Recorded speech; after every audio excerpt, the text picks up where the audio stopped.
Par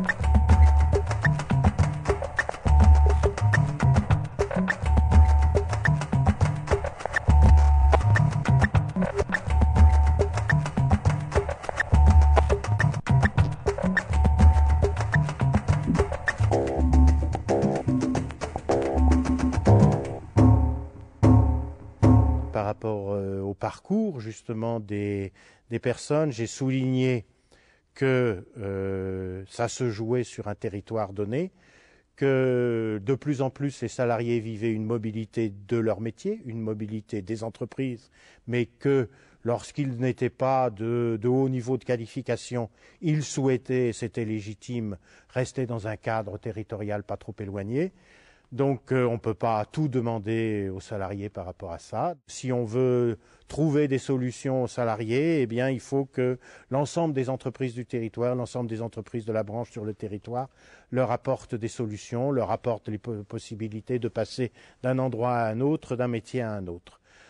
De ce point de vue-là, du côté patronal, on a souligné à juste raison que le territoire en question, l'espace territorial pouvait être différent selon les métiers, selon les branches professionnelles, selon les qualifications. Je partage ce point de vue, mais je redis que pour la plupart des salariés, dans les services, dans la métallurgie, dans le bâtiment, bon, etc., qui sont de bas niveau de qualification ou de petit niveau de qualification, le cadre territorial est important. En même temps, pour que l'individu ne soit pas seul face aux puissances dans tout genre, il est nécessaire que soient construites des solutions collectives, soient négociées entre partenaires des solutions collectives avec l'appui du service public de l'emploi territorial, dans lequel doit être l'AFPA pleinement, complètement, avec l'appui des collectivités territoriales. Donc il faut que l'on trouve des solutions collectives qui permettent à chaque individu de trouver la trajectoire qu'il souhaite.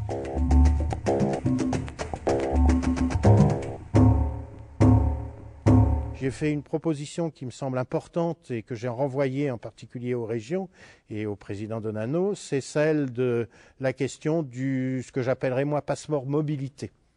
Un intervenant luxembourgeois très intéressant a évoqué la question de l'Europass et a dit que c'était quelque chose qui était en train de se distribuer, c'est-à-dire un document qui est à la disposition de la personne et sous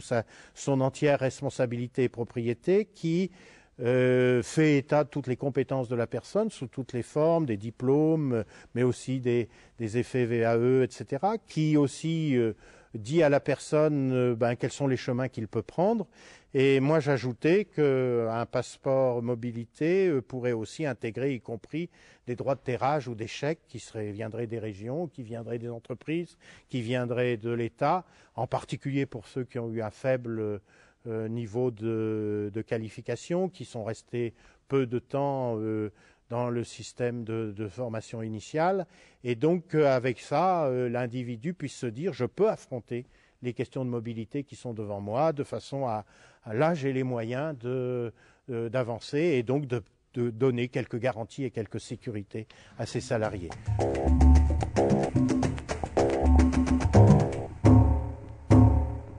La première, je l'ai dit, avancer sur le passeport mobilité pour les individus. Deuxièmement,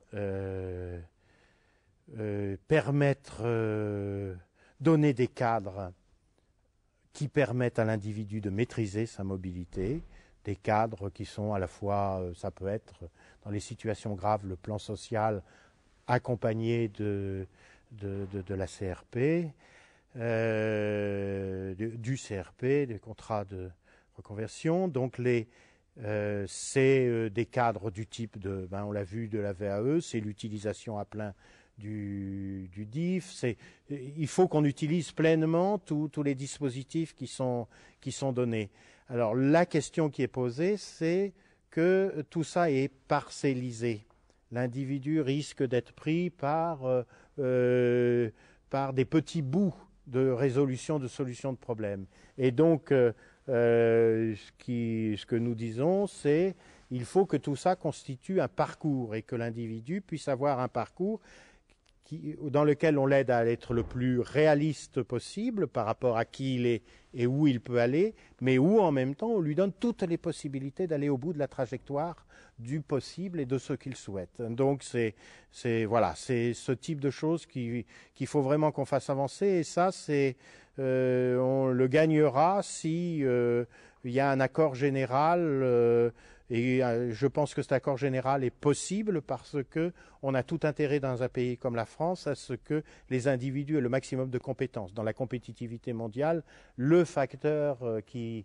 fait différence pour la France, c'est la qualité de l'ensemble de ses compétences. Je dis bien de l'ensemble de ses compétences. Si une partie de la population n'en a pas ou est en situation d'exclusion, ou si des territoires sont en situation d'exclusion, on fait du mauvais travail économique.